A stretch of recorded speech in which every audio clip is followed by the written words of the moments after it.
I tried to treat it more as like inviting in than coming out because the way that I tried to tried to say was this is just one part of me.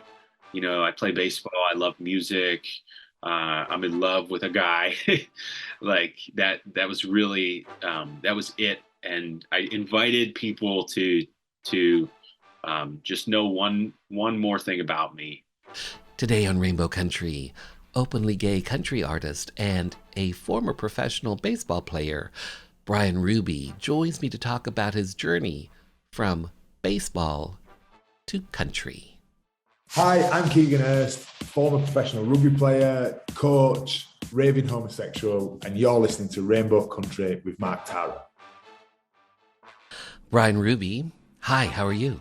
I'm good. Thanks for having me on. How's it going? Well, thank you for asking. I am well, and thank you for being here to have your voice, your story be heard by the LGBT community and beyond. So thank you for this, Bryan Ruby. You are a singer, a songwriter, a musician. You are a country artist. You're part of the LGBT community. You're also an athlete. You are, I believe, a former professional baseball player. Correct. Are you still playing baseball? I'm done. I hung up my spikes, and I'm just doing music right now. But I was juggling for a couple years there.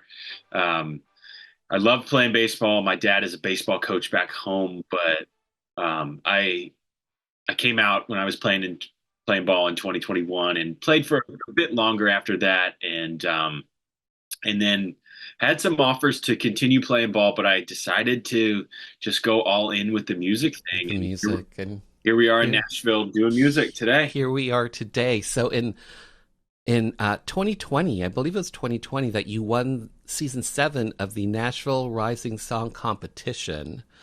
As a songwriter, you've written songs that have been on the Texas country charts, on the iTunes country charts. Well done to you for that. For yourself, when did you start discovering your love and your appreciation for music? When did this start happening for you? I've loved music since I was a kid. I mean, I would listen. I had an old iPod Nano that it could hold like 15 songs, and I would spend hours trying to decide what song should I put on, you know, and I would listen to my hometown country radio station, Mm. and actually worked for them when I was in high school, got a job there, and I've always been into music, and I've always kind of like sports and music kind of always went hand in hand with me. I gravitated to country because whenever you're on the baseball field, there's always like a lot of country music that's around. So that was always in that environment.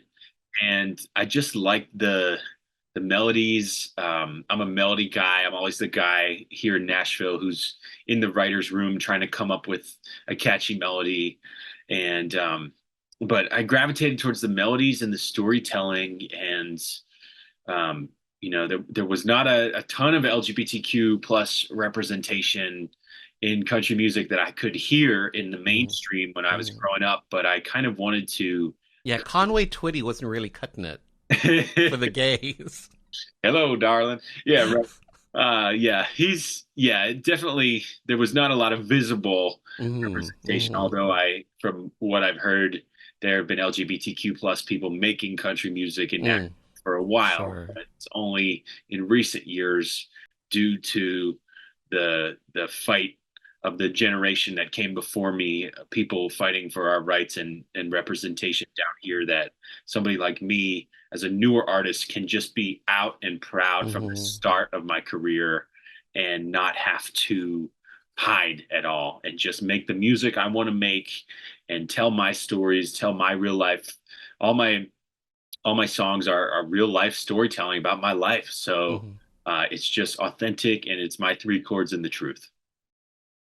Ain't it interesting when a society evolves, what can happen? You have new music out, Found and Lost. This Mhm. is your current EP, Found and Lost. How would you describe the sonic landscape of this 6-song EP? Sonically, it is let's just say heartbreak anthems. So Okay. there's a little bit of country mixed with a little bit of rock. There's a whole lot of emotion in there. As someone who's out in country music, and I found that like a lot of guys, a lot of straight guys in country music are afraid to touch on vulnerability and emotion. Mm, And I think that's my superpower, really. I mm, try to channel everything that I was feeling. I went through a really tough breakup not too long ago, and just I had a partner for about 3.5, 4 years, and um, that person just kind of decided to leave one day without saying why and left me in the dust. And I have a song in the beginning of the EP called "Goes Without Saying." Love goes without saying goodbye. And so the whole project was really just a very creative um, songwriter thing for me. I'm a writer, and I needed to write what I was feeling. Trying to, I read a book called The Five Stages of Grief, and when you lose someone, whether that's a death or someone a romantic partner that just kind of leaves and doesn't explain why, you're left with like a lot of feelings that you got to work through. And songwriting is my therapy, and just kind of going through each of those stages like I went through in my life, and trying to make something out of this terrible thing that happened. And mm, the last song on the record, which is called "Lost on Me," which I wrote with David Ritz, who's a awesome songwriter, Grammy Award winning songwriter. The kind of theme that we have going is the the the EP is called "Found and Lost," as in I found love and then I lost it. mm, And the last song on the EP is called "Lost on Me," where the hook goes, "What I found ain't lost on me." I mm, learned what I wanted in a relationship and what I didn't want, and some red flags to look out for next time. mm, And it's kind of just like this whole personal journey. We have a song called "Return a Ring," which is like our biggest kind of bop on the record. It's very radio friendly, very very upbeat, which is mm, kind of like a little songwriting trick that I've keyed in on. Some of my favorite songs, like there's an iconic Billy Joel song, "Only the Good Die Young." mm, It If you actually break down the lyrics, it's actually pretty sad, but when you listen to it, it sounds like a bop. So I kind of mm, tried to make "Return a Ring" like a feel good bop, even though it's about giving back the ring that you mm, that you thought you were going to wear forever, let's just say. And it really is a heartbreak anthem, and it's a fun song mm, to play live. And it's kind of, you know, I've met a lot of people and I've got messages from a lot of people who have not just in the U.S. but up in Canada and across the world, mm, um, who have related to these songs and have lost somebody themselves, or whether that's a love or a trusted family member or mm, friend. mm, And it's been a journey, a heartbreak journey, but we are slowly but surely coming out of it to greener pastures ahead. mm. You just mentioned "Lost on Me." You just released a new music video for this. Yeah, What was that experience like? Doing essentially a live performance of it in a club setting. yeah. How was that experience for you? It was cool. So I'm an independent artist, so there really is no big budget like the big music videos that you see um, on CMT or on YouTube, like that Mm, cost a ton of money, mm, are not really not really reachable for me yet. Because we're hustling and playing different bars and honky tonks, and I got my tip jar open and fighting to really pay rent and keep this music dream alive. So what we mm, decided to do was just capture the environment that I'm in every night, and we shot it at the Lipstick Lounge, which is an iconic LGBTQ space here in Nashville, mm, part of the Lesbian Bar Project. And I know the owner, Krista, is a super supporter of mine. So it was really cool to shoot that video in Mm-hmm. Nashville in front of a live audience that was at an actual show. It wasn't Mm-hmm. recreated or staged. That was just Mm-hmm. at one of our shows. And I've been on a tour that I'm calling the Heartbreak Tour, and I was on the road all summer, and I just got a quick little break, but I'm headed back for the last couple weeks of the year to finish out the tour. I got like 15 more shows coming up.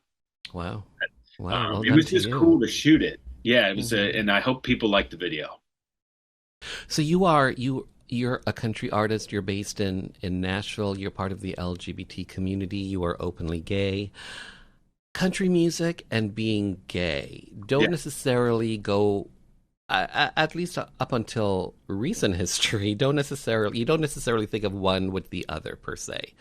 For you on your country music journey, have you experienced any sort of like rejection, homophobia, that sort of thing from within, the country music scene? yeah, I have a bit of it. I feel like things are getting better slowly but surely. I've definitely heard people in Nashville say, why are you talking about that? Or we Mm-hmm. don't need to know that. It's more like some people are still stuck in the don't ask, don't tell world. Mm-hmm. Um, but I say, this is a genre that's supposed to be about three chords in the truth.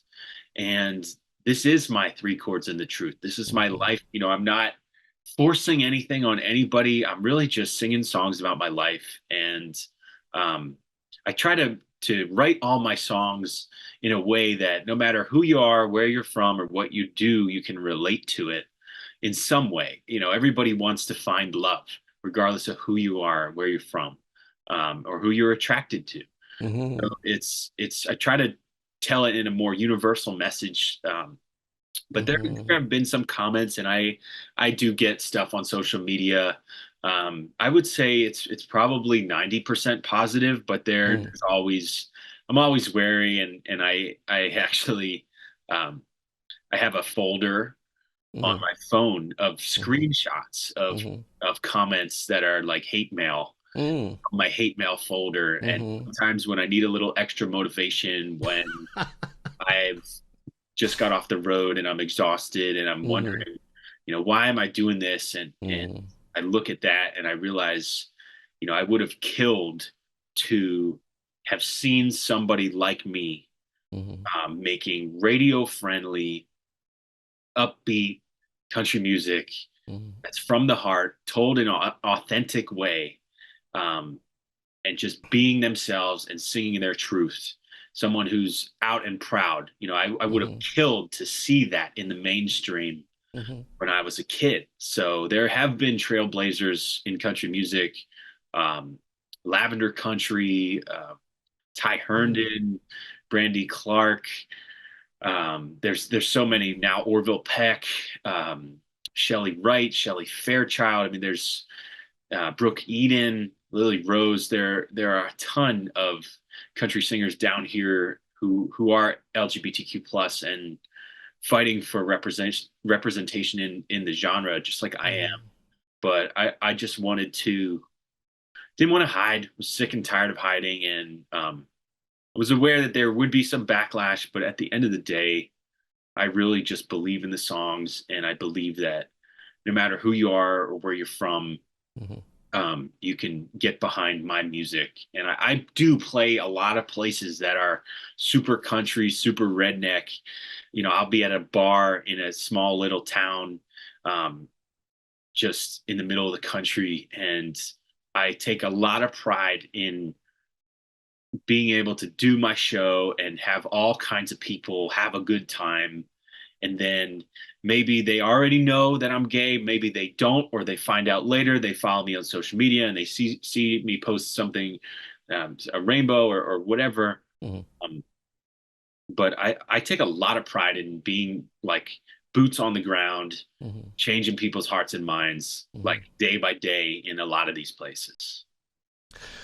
Okay, quote, around in third, headed for home, it's a brown-eyed, handsome man, unquote. Yeah, you did your Uh, research. I love it. uh, about a year ago, you released your, was it your debut EP, Diamonds Are Forever? Correct. Yes. And on that EP, you did a cover of John Fogerty's 1985 hit single, Centerfield. And those were just some of the quote I just read are some of the lyrics Yes. in that song. Yeah. So here's my question for you. How does it hit you today as an openly gay country artist singing those words from John Fogerty's hit single from 1985 Yeah. about it? It's not about, but you mentioned, a Yeah. brown-eyed handsome man. How do those lyrics hit you today when you perform that single? And it's a great cover. Thank you. It just feels good to sing. The story behind recording that was we were in the studio tracking my debut EP, and I was transitioning from being a professional baseball player to a full-time country music singer. So sort of just in between there. And I had this one song, which was my debut single called Left Field, Mm. which was really like the key song of that EP.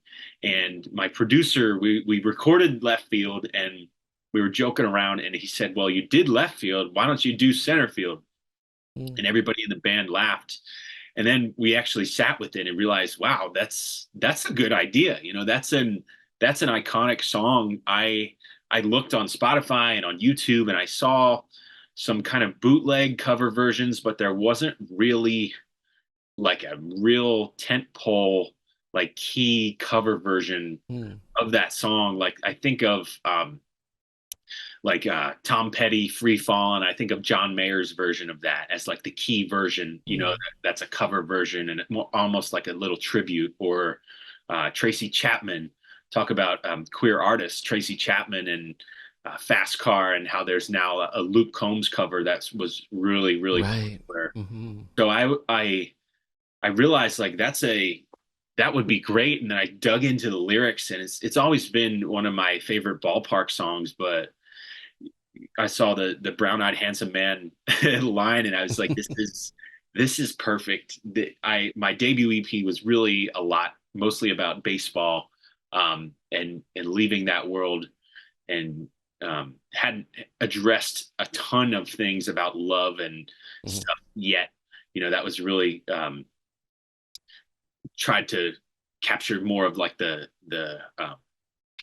soundscape of the ballpark, but there are references, and you caught a good one. You caught the most obvious one, and I will say to people who are listening, there are 5 or 6 other queer references in that EP that are yours to find if you want to go find them. So go listen, and you might get clued into to what I'm saying there. So, Brian Ruby, love of music, love of sport. You mentioned your dad was or is a baseball coach. I believe he also played Yeah, baseball. yeah, my Was it dad. Yeah, he's a coach back home. Still is. I talked to him. was it through your dad that you discovered your love for sport? Yeah, I would say. I mean, I was always definitely drawn to sports. We were always outside growing up, so but it was through my dad and just through just as a young kid in school. That's kind of Mm-hmm. just what I gravitated towards. I always loved music, always loved sports, Mm-hmm. and it wasn't until years later that I really found out um, that I was gay and really identified that and accepted that, and that took a while to come to grips with. I think as a How old were you when you started recognizing that, hey, like I've got these same-sex attractions and that's who I am? Those when did that start crystallizing for you? sometime in high school, I would say. I mean, I had girlfriends growing up, but and it wasn't really until I was like 21 until I really started the coming out process. Mm-hmm. First, just coming out to myself, and then my friends and family. Mm-hmm. But it was a couple of years before that I started to just feel different than as an athlete, as a jock, you get pushed into this hyper macho world. Um, and kind of like I I very much was in that crowd and I guess pushed to fit in with that crowd.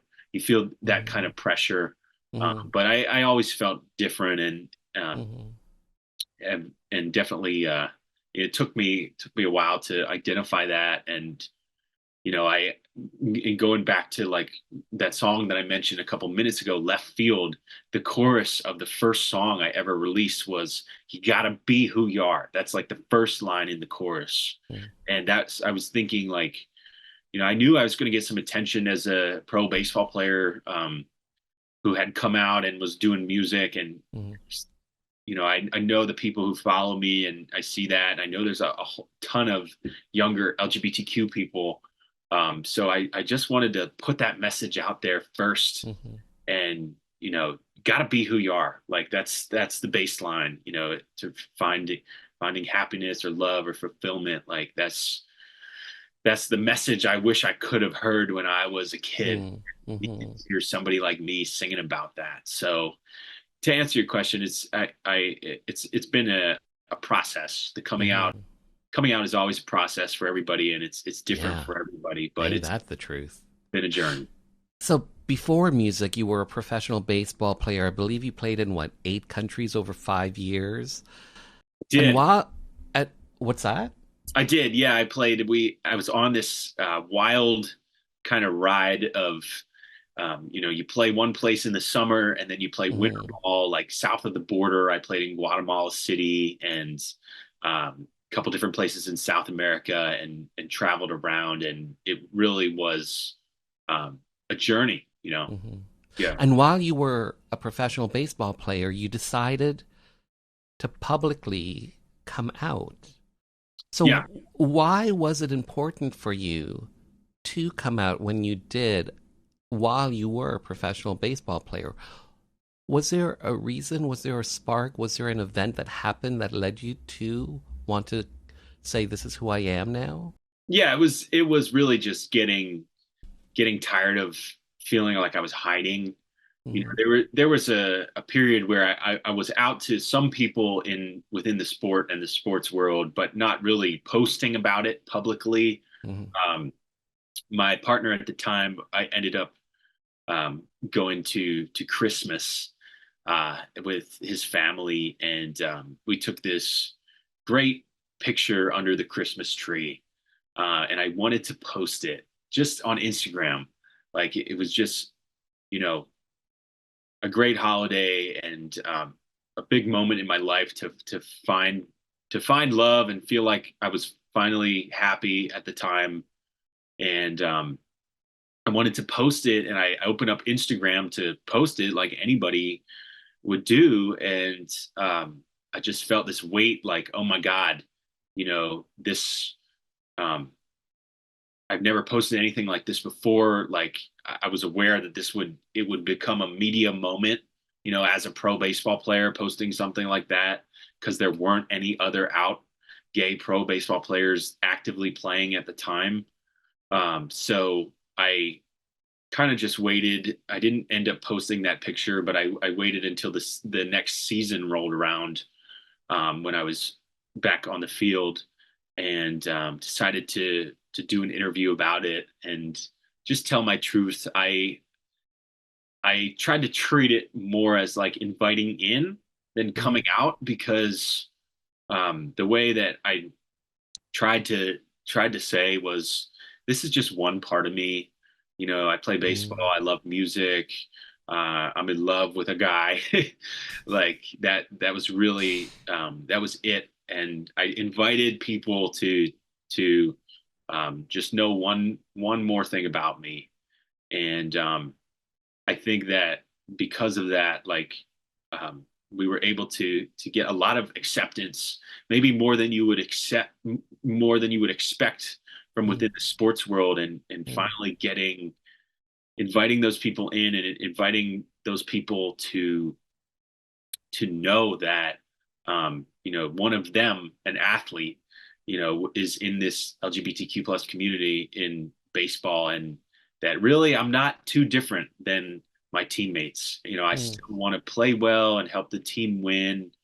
And I'm just kind of, sharing this one part about my life because I wish I could have seen somebody like me in baseball. And mm, now I founded a charity that's called Proud to Be in Baseball, which is a 501c3 nonprofit based here in Tennessee, based in Nashville. And we're a member of the Tennessee Pride Chamber. Um, so we do a ton of different events that basically try to support and encourage younger LGBTQ plus kids who play sports. So I tried to build the thing that I didn't have as a young mm, closeted queer athlete, mhm. and something that could help younger people like me. When you came out as a professional baseball player, you became the first professional baseball player to come out. I asked you before about, any sort of pushback, any sort of reaction in the country music scene to you being gay. When you came out in the sports world, what was the reaction like? I'm sure you got pushback, but overall, what was the reaction like for you, and how did you deal with those negative, uh, the negative aspect of it? Yeah, I mean, I was definitely afraid of a negative reaction. But at the end of the day, it was something like I wanted to do for myself, and for younger versions of myself. So I had a very strong purpose with it. And it was very similar to music, country music, similar demographics, of people who like baseball and people who like country music. So it was probably about 90% positive, Mm-hmm. 10% negative messages on social media and comments and stuff. Mm-hmm. And like I said, I still get some of those, but it really is mostly positive. I feel like, But what um, about from within, like from your fellow teammates, from some of your coaches? yeah, How did they react? think the coaches were a bit surprised. I, I wanted to tell someone on our coaching staff, my coach who I was closest to, just before I did the public interview. My teammates already knew. My teammates were cool, but the coaching staff was a little more distant. So I let them know. I think it was a bit surprised, but they they saw. I think they didn't necessarily know what to do, but they saw me just keep showing up and keep going to practice and going to the games. And I actually played better because I felt more free. So I think that, like, even though they were a bit hesitant at the beginning and hadn't, it, at least from what I saw, hadn't gone through any other players coming out that they had ever coached before.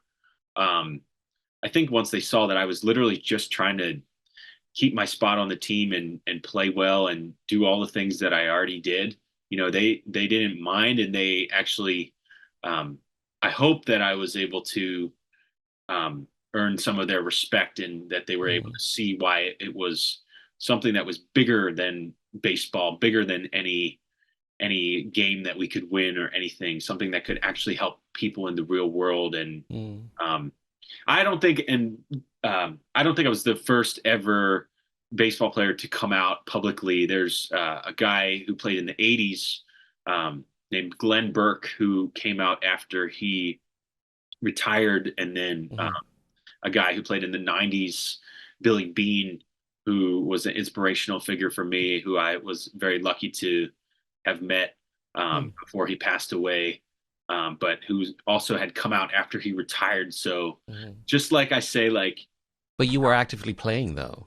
actively playing, yes, and just like in country music, like, I'm there have been a whole history of LGBTQ artists who the world hasn't been ready for, Mm-hmm. people have felt like they've had to hide. And it's the same Mm-hmm. thing in baseball. I get messages from players, ex-players who are decades removed from Mm-hmm. playing, but they wish they could have come out, and just maybe the times weren't ready for it, or it would have, um, sort of, gone pretty bad and they would have lost their job Mm-hmm.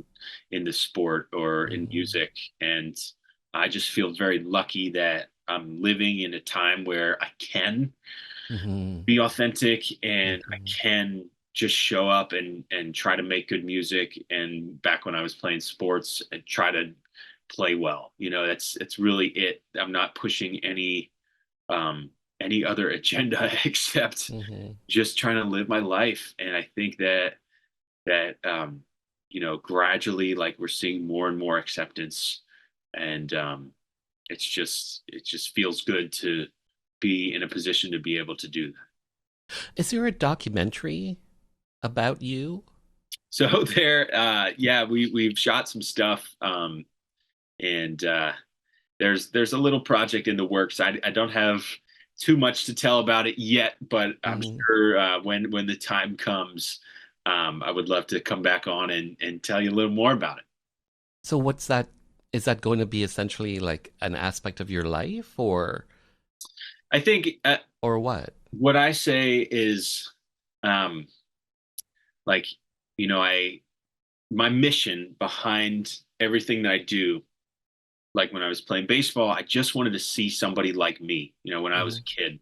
Now, when I was a young closeted queer kid, um, listening to country radio in the car, I Mm-hmm. would have killed to hear somebody like me. So right now as an adult, I'm making that type of music that Mm-hmm. my younger self would have wanted to hear. So it's Mm-hmm. really is the same mission as that. I would have the things I would have needed, like the charity is the thing I could have needed to be able to get to know other people like me when I was a kid playing Mm-hmm. sports. The music is what I needed to listen to. The documentary is what I needed to watch. I would have killed to be able to go on Netflix and Mm-hmm. watch something about Mm-hmm. about a young queer baseball player and country music singer. Like, it's the same mission, and Mm-hmm. that's kind of like the driving force behind a lot of the stuff that I do. Mm-hmm. And I'm just excited for the things that we have coming, and Mm-hmm. Mm-hmm. have a ton of new music coming out later this year and early next year that we're already recording, and other projects that you've hinted at in the works that I can't fully say yet, but it's Mm-hmm. it's good stuff. Okay. Um, some rap, some rapid fire questions. There's Okay. only three. There's only Okay. three. Day or night?